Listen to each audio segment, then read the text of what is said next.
Chers frères et sœurs dans le Seigneur, amis de partout, que la paix et la grâce de Dieu soient avec vous tous. Merci de passer quelques minutes avec nous dans l'étude de la parole de Dieu. Que le Seigneur bénisse ce moment que nous allons passer ensemble dans l'étude de sa parole.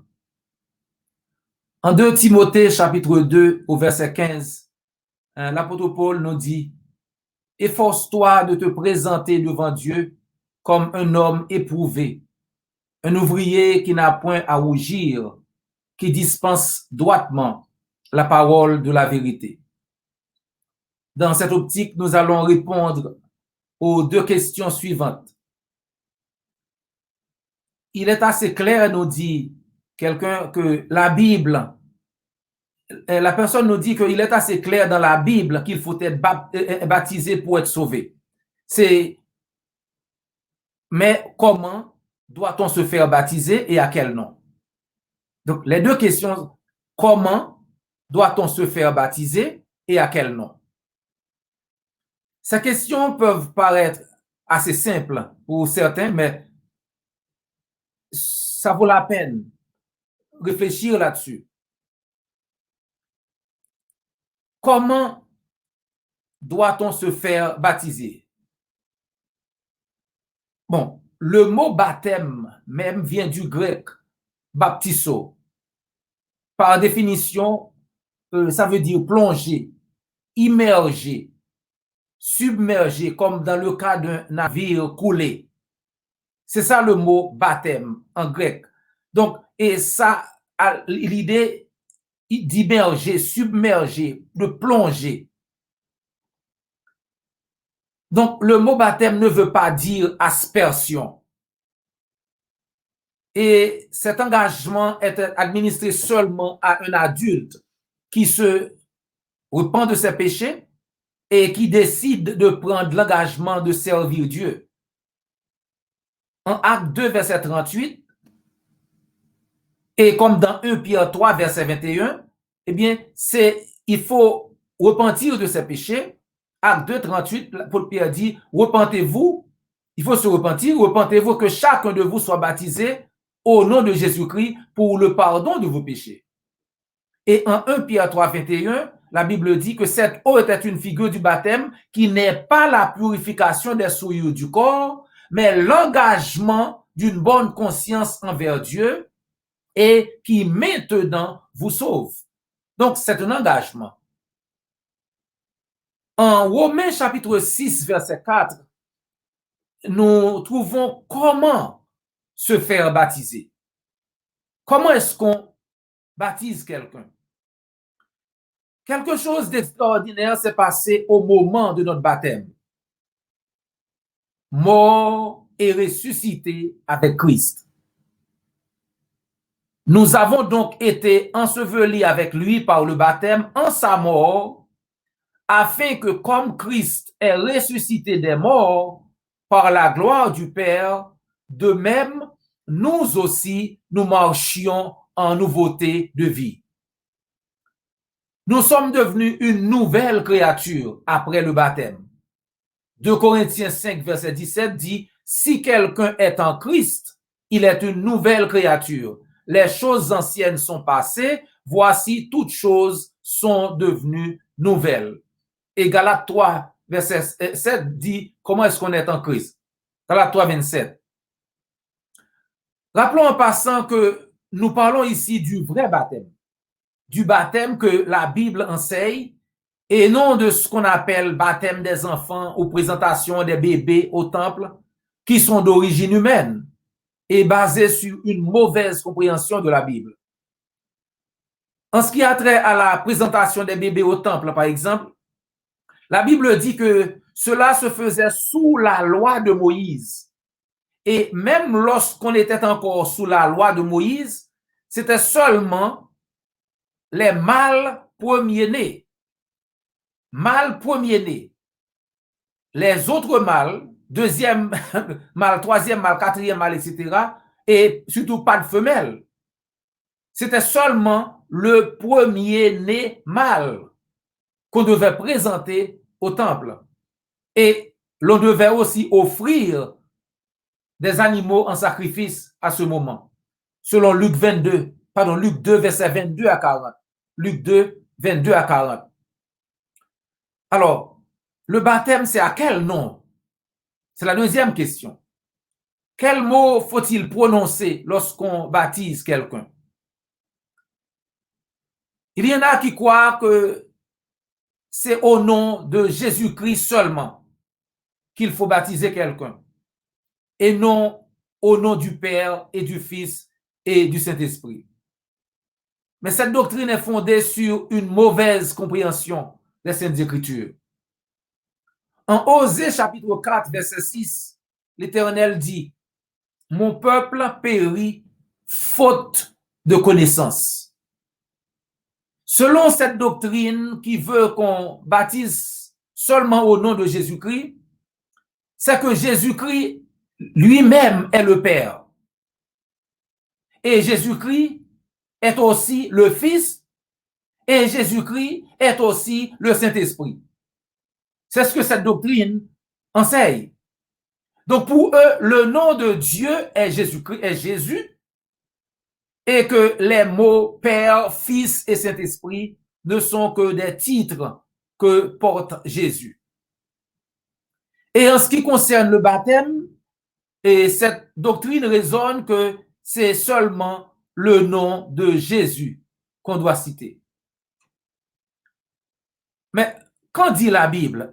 Ça, c'est ce que dit cette doctrine, mais et la Bible? Qu'est-ce que la Bible même dit à propos?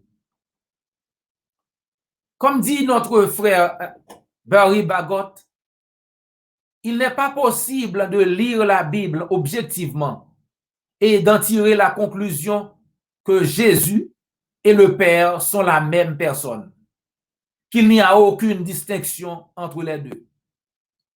Oui, il est vrai que Jésus est Dieu, d'après Colossiens chapitre 2, verset 9, Philippiens 2, verset 5 à 7, etc. Mais Jésus n'est pas le Père. Considérons le baptême de Jésus par Jean-Baptiste, par exemple, en Matthieu chapitre 3, verset 16 et verset 17. Là, nous lisons, dès que Jésus eut été baptisé, il sortit de l'eau. Jésus sortit de l'eau physiquement. Et voici les cieux s'ouvrirent et il vit l'Esprit de Dieu descendre comme une colombe et venir sur lui. Ça fait deux. Et voici une voix fit entendre des cieux ces paroles. Celui-ci est mon fils bien-aimé en qui j'ai mis toute mon affection. Ça, c'est la voix du Père. Ça fait trois. Là, nous voyons la Trinité, le Père, le Fils et le Saint-Esprit. Considérons les paroles de Jésus-Christ lui-même. En Jean chapitre 5 au verset 43, Christ dit, « Je suis venu au nom de mon Père et vous ne me recevez pas. Si un autre vient en son propre nom, vous le recevez. Et si je juge, mon jugement est vrai, car je ne suis pas seul, dit le Seigneur. Si je juge, mon jugement est vrai, car je ne suis pas seul, mais le Père qui m'a envoyé est avec moi. Ça fait deux. D'autres réponses de Jésus, par exemple, en Jean chapitre 8, verset 54, si je me glorifie moi-même, ma gloire n'est rien, c'est mon Père qui me glorifie, lui que vous dites être votre Dieu. Évidemment, aucun de ces passages n'aurait le moins de sens si Jésus et le Père céleste étaient la même personne. Aussi, en Jean chapitre 14, verset 16 et verset 17, nous lisons en Jean 14, verset 16, 17, et moi, c'est Jésus qui parle, et moi, je prierai le Père. Jésus va prier le Père. Ça fait deux. Et il vous donnera un autre consolateur afin qu'il demeure éternellement avec vous l'esprit de vérité. Donc, le Père va envoyer le consolateur, l'Esprit Saint. Jésus va prier le Père pour qu'il envoie l'Esprit Saint. Ça fait trois, le Père, le Fils et le Saint-Esprit. L'Esprit n'est pas le Père. Il est envoyé par le Père. L'Esprit n'est pas Jésus non plus, mais il est un autre consolateur et il rappelle ce que Jésus a dit. Il n'est pas question ici d'une seule personne qui joue trois rôles différents. Il s'agit de trois personnes distinctes, mais égales, qui forment un Dieu, un seul Dieu, l'Éternel Dieu. Maintenant, le sens de baptiser au nom de quelqu'un. Une compréhension erronée de cette expression est à la base d'une mauvaise interprétation de Matthieu chapitre 28, verset 19 et de Actes des Apôtres chapitre 2, verset 38. En conséquence, il y en a vraiment qui arrivent même à croire faussement qu'il y a une contradiction entre ces deux passages de l'Écriture. Matthieu 28, verset 18, 19 lit, Jésus s'étant approché, leur parla ainsi.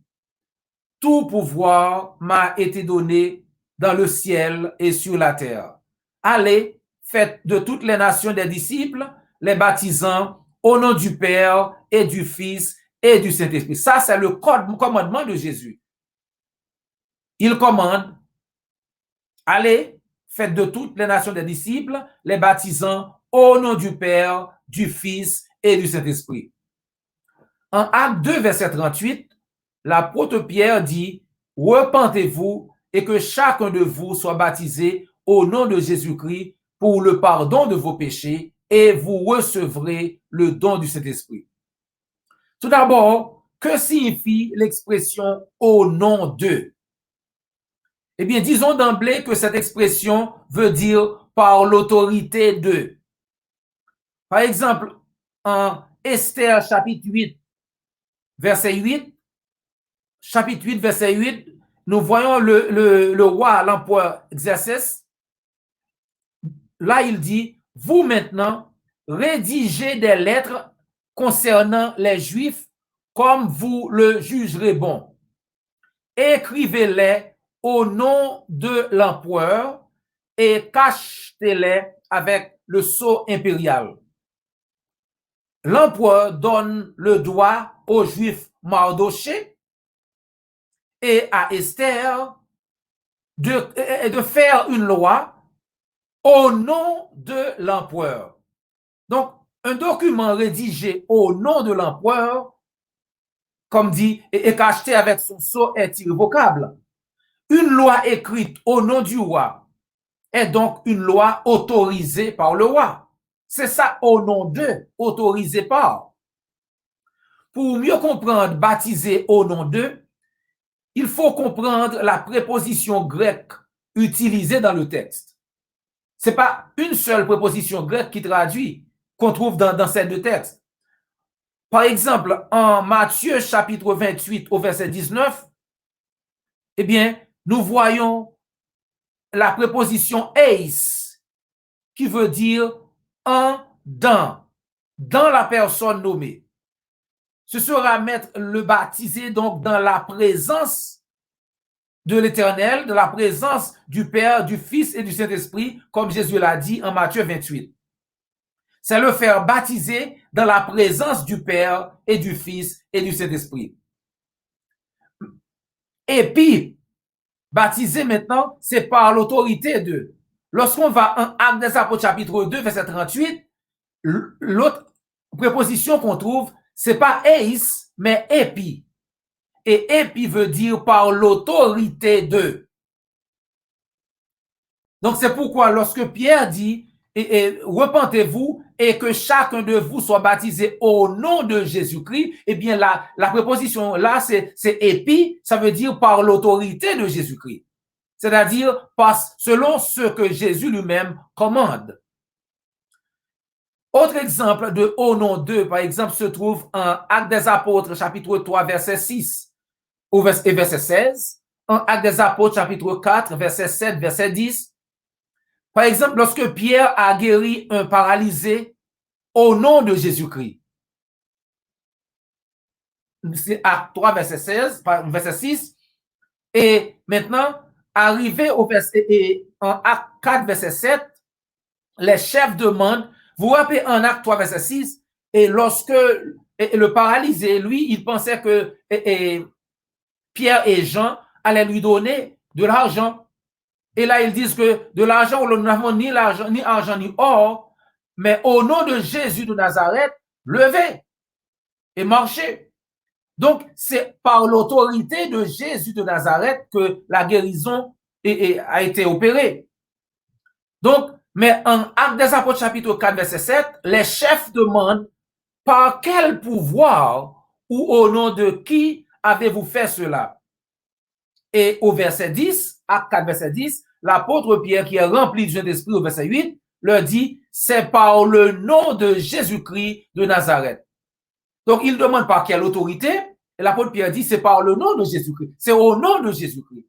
Ça veut dire, c'est par l'autorité de Jésus-Christ que nous avons fait cela. Professeur Harvey Floyd explique Matthieu chapitre 28, verset 19 comme ça. Il dit que au baptême sont établies des relations entre le croyant et Dieu le Père et le Fils et le Saint-Esprit.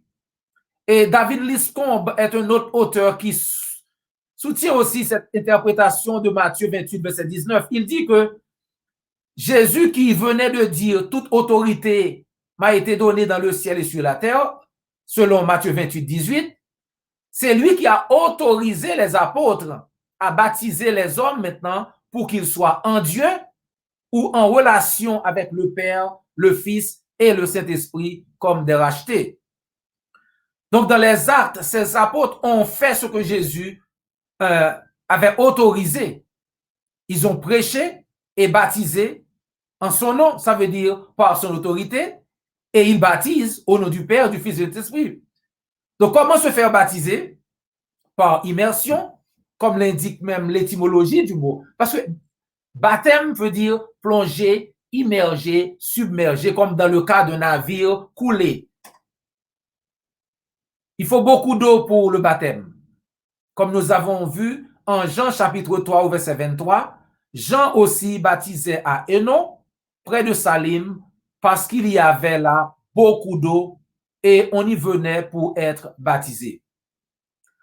Actes des Apôtres chapitre 8, Philippe et l'eunuque éthiopien, on voit Philippe et l'eunuque, eh bien, l'Éthiopien, lui, il lisait selon Ésaïe, et il n'avait pas compris trop bien. Et Philippe nous demandait, est-ce que vous comprenez ce que vous lisez? Il dit non, c'est pas possible sans votre aide, etc. Donc, c'est une paraphrase. Et maintenant, Philippe explique à l'eunuque, c'était concernant Jésus-Christ que Ésaïe, lui, il parlait, il écrivait. Et maintenant, en continuant, l'eunuque demande à Philippe, voici l'eau, qu'est-ce qui empêche que je sois baptisé? Et Philippe dit non, il n'y a pas de problème si vous croyez, donc il n'y a pas de problème. Et maintenant, au verset 38, Actes des Apôtres chapitre 8, au verset 38, l'eunuque fit arrêter le char. Philippe et l'eunuque descendirent tous deux dans l'eau. Et Philippe baptisa l'eunuque. Donc, pour baptiser quelqu'un, celui qui fait le baptême et la personne qui va être baptisée, les deux vont entrer dans l'eau. Et va être baptisé, et la personne baptisée va être immergée sous l'eau. C'est comme si cette personne est morte avec Christ et ressuscitée avec Christ, selon Romains chapitre 6 que nous avons lu. Alors, en quel nom? Pour obtenir le salut, pour obéir à Jésus, nous devons être baptisés au nom du Père et du Fils et du Saint-Esprit pour pouvoir entrer en contact avec le Père, le Fils et le Saint-Esprit. Moi, personnellement, en baptisant quelqu'un, j'ai l'habitude de dire selon notre Seigneur Jésus-Christ, ou bien selon, ça veut dire selon son autorité, hein, par son autorité, selon notre Seigneur et Sauveur Jésus-Christ, je vous baptise au nom du Père et du Fils et du Saint-Esprit. Il n'y a pas une formule, mais c'est reconnaître que l'autorité de baptiser quelqu'un vient de Jésus et non de nous-mêmes. Et c'est au nom du Père et du Fils et du Saint-Esprit, comme Jésus lui-même l'a commandé. Donc, en Marc 16, Jésus dit, celui qui croira et qui sera baptisé sera sauvé. Mais celui qui ne croira pas sera condamné. Donc, si vous n'avez pas encore obéi à l'évangile, si vous n'êtes pas encore baptisé, eh bien, nous vous encourageons à suivre l'exemple de ceux qui acceptèrent la parole au jour de la Pentecôte. Environ 3000 âmes acceptèrent l'évangile et avaient été baptisés au nom de Jésus-Christ pour le pardon de leurs péchés. Ça veut dire selon l'autorité de Jésus-Christ pour le pardon de leurs péchés. Donc, nous vous encourageons à vous repentir et à vous faire baptiser pour le pardon de vos péchés, pour que vous ayez aussi la vie éternelle. Ce fut un plaisir vraiment de passer quelques minutes dans l'étude de la parole de Dieu avec vous. Prière de nous rejoindre la semaine prochaine, alors que nous continuons à étudier ensemble. Et n'oubliez pas de vous abonner, like, commenter et de partager sur n'importe quelle plateforme que vous écoutez.